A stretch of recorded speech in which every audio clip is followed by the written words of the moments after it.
বেগুন আলু দিয়ে ইলিশ মাছ। এই পাতলা বেগুন আলু দিয়ে ইলিশ মাছের ঝোলটা গরম গরম ভাতে যে এতটা ভালো লাগে খেতে যে সেটা আর বলার নয়। তাহলে চলো রেসিপিটা শুরু করা যাক। নমস্কার বন্ধুরা, সবাই কেমন আছো? আশা করছি সবাই খুব ভালো আছো, সুস্থ আছো।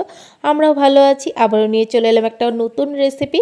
তো দেখো এখানে ইলিশের পিস এই কটাই ছিল, কারণ আমি ইলিশ মাছ আনলেই হয় ভাপা খাবো, নয়তো বা পরের দিন বেগুন আলু দিয়ে ঝোল খাবো। কারণ বেগুন আলু দিয়ে ঝোল ইলিশ মাছ আনলে আমি করবই করব, এতটা ভালো লাগে। আমাদের বাড়ির সবাই পছন্দ করে। যারা বেগুন আলু দিয়ে মাছের ঝোল পছন্দ না করে, ইলিশ মাছের ঝোল যদি এইভাবে পাতলা করে বানিয়ে দেওয়া যায়, সবাই কিন্তু হাত চেটে পুটে খাবে। যাই হোক, এই কটা ইলিশ মাছ দিয়ে রান্না করব, কিন্তু খেতে একদম দারুণ লাগে। তো এখানে দেখো মাছগুলো নিয়ে নিয়েছি, নুন আর হলুদ দিয়ে ভালো করে মেখে নিচ্ছি। আর ইলিশ মাছটা এমন কেউ নেই যে খেতে ভালোবাসে না। আর বেগুন আলু দিয়ে রান্না করলে তো সবাই হাত চেটে পুটে খাবে। ভাপা তো সবসময় খাওয়াই হয়, একবার না হয় বেগুন আলু দিয়ে এইভাবে সুন্দর করে ঝোল বানিয়ে একবার বাড়ির সবাইকে খাইয়ে চমকে দেই। তাহলে চলো আজকের এই রেসিপিটা সুন্দর করে একদম সিম্পলভাবে তোমাদের সঙ্গে শেয়ার করব। তো এখানে ম্যারিনেট করে মাছটাকে একটু সময় রেখে দেবো। বেগুনগুলোকে দেখো এভাবে লম্বা লম্বা করে একটু মোটা মোটা করে কেটে নিয়েছি। আর শীতের বেগুন মানে কি বলবো, যেটাই করে খাওয়া যায় ওইটাই কিন্তু ভালো লাগে। আর তার মধ্যে যদি ইলিশ মাছ দিয়ে রান্না হয় তাহলে তো কোনো কথাই হয় না। আর এখানে দেখো আলুগুলোকেও এইভাবে আমি কেটে নিয়েছি। বেশি পাতলাও করিনি, বেশি মোটাও করিনি আলুগুলোকে। তো চলো এখন এই বেগুনগুলোকে আমি তেলের মধ্যে ভেজে নেব। কোনো নুন হলুদ কিচ্ছু দেবো না, শুধু তেলের মধ্যে আমি গ্যাসের আঁচটাকে বাড়িয়ে বেগুনগুলোকে ভেজে নেব। কারণ বেগুনগুলো এখন শীতের বেগুন এতটাই নরম হয় যে এটার মধ্যে যদি নুন দেই তাহলে আর গলে একদম শেষ হয়ে যাবে। সেই জন্য আর নুন দেব না, ভালো করে ভেজে নেব। লাস্টে নামানোর আগে নুনটাকে দিয়ে নামাবো। তো চলো এখন বেগুনগুলোকে ভেজে নেই।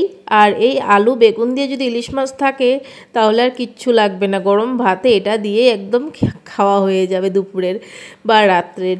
তো চলো এখন এই যে দেখো বেগুনগুলোকে ভাজা হয়ে গেছে, লাস্টে দিয়ে দিলাম নুন। আর এখন নাড়াচাড়া করেই বেগুনগুলোকে আমি নামিয়ে নেব। সুন্দর দেখো ভাজা কিন্তু হয়ে গেছে, নুন দেইনি তবুও কিন্তু বেগুনগুলো নরম হয়ে গেছে।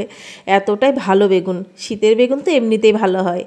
তো চলো এখন এই যে নামিয়ে নিলাম বেগুনগুলোকে। আর ইলিশ মাছগুলোকে এখনও ভাজা হয়নি, এখন ভেজে নেব। ওই গামলাটার মধ্যে নামিয়ে নিলাম। আবারও কড়ার মধ্যে তেল দিয়ে দিলাম, তেলটা গরম হয়ে গেলে ইলিশ মাছগুলোকে দিয়ে দিলাম। আর হালকা করে ভেজে নেব, বেশি কড়া করে ভাজবো না। আর ইলিশ মাছের মাথা খেতে কে কে ভালোবাসো? আমার তো প্রচণ্ড ভালো লাগে ইলিশ মাছের মাথা। আমি তো আগে এমনিতেই যে কোনো মাছের মাথাই হোক খুব ভালো লাগতো, তার মধ্যে ইলিশ মাছের মাথা হচ্ছে গিয়ে ফেভারিট। তো চলো তেলের মধ্যে দিলাম কালো জিরে, জিরে ফোড়নে তার সঙ্গে তেজপাতা।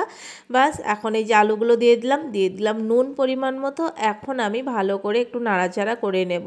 একদমই কিন্তু সিম্পলভাবে রান্না করছি, কোনো আলু ভেজে তুলতে হবে না। এইভাবে রান্না করলেই আলুগুলোও সুন্দর ভাজা হয়ে যাবে। তো গ্যাসের আঁচটাকে মিডিয়াম করে ঢাকা দিয়ে দিলেই কিন্তু আলুটাও ভাজা হয়ে যাবে, সুন্দর আলুটা সেদ্ধ হয়ে যাবে।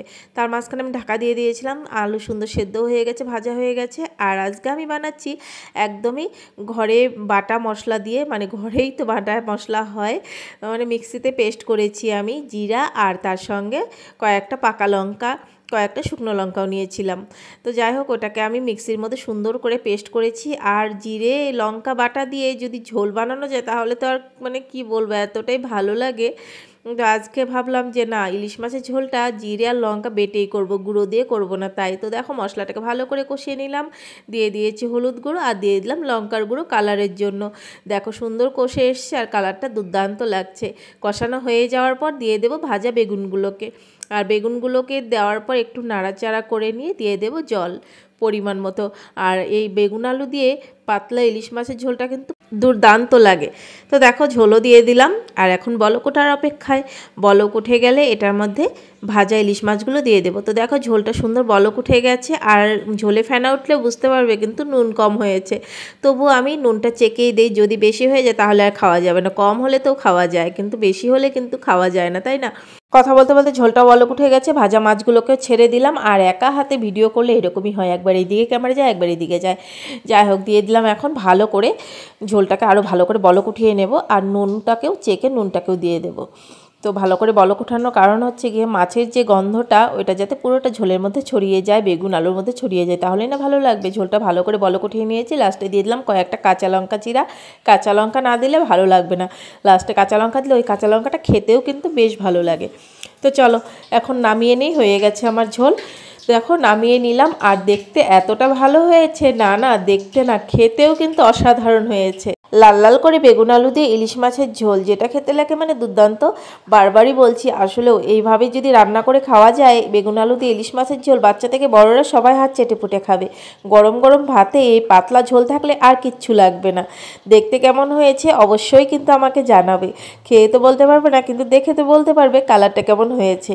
খেতে তো দুর্দান্ত হয়েছিল। এইভাবে তোমরা একবার রান্না করে দেখো, সত্যি বলছি খুব ভালো লাগে। আর বন্ধুরা, আজকের এই যদি রেসিপিটা ভালো লেগে থাকে, এই সিম্পল রেসিপিটা যদি ভালো লেগে থাকে, প্লিজ একটা করে লাইক করো, কমেন্ট করো। আর চ্যানেলটাকে সাবস্ক্রাইব করা না থাকলে চ্যানেলটাকে সাবস্ক্রাইব করে আমার পাশে থেকো। আর ফেসবুক পেজ থেকে যারা ভিডিওটা দেখছো, প্লিজ ফলো করে না থাকলে ফলো করে আমার পাশে থেকো। আর ভিডিওগুলোকে একটা করে লাইক করে দিও, আর কমেন্ট করলে তো আমার ভীষণ ভালো লাগে। আর ভালো খুবই লাগবে তোমরা যদি আমাকে কমেন্ট করে জানাও। আর এখানে এখন দেখো ওকে খেতে দিয়ে দিলাম, আর ঝোলটা দেখে বুঝতে পারছো কতটা মানে পাতলা আলু বেগুন দিয়ে ঝোল করেছি। এইভাবেই কিন্তু ভালো লাগে, কারণ ঘন করে বানালে কিন্তু এটার স্বাদটা অন্যরকম হয়ে যায়, আর পাতলা ঝোলের স্বাদটা কিন্তু অন্যরকমই হয়। আলুটা একদম নরম তুকতুকে হয়েছে, আর তার সঙ্গে তো মানে মাছটাও খেতে অসাধারণ লাগে বেগুন আলুর মধ্যে দিলে। তো দেখো এখন ও খেয়ে নিচ্ছে।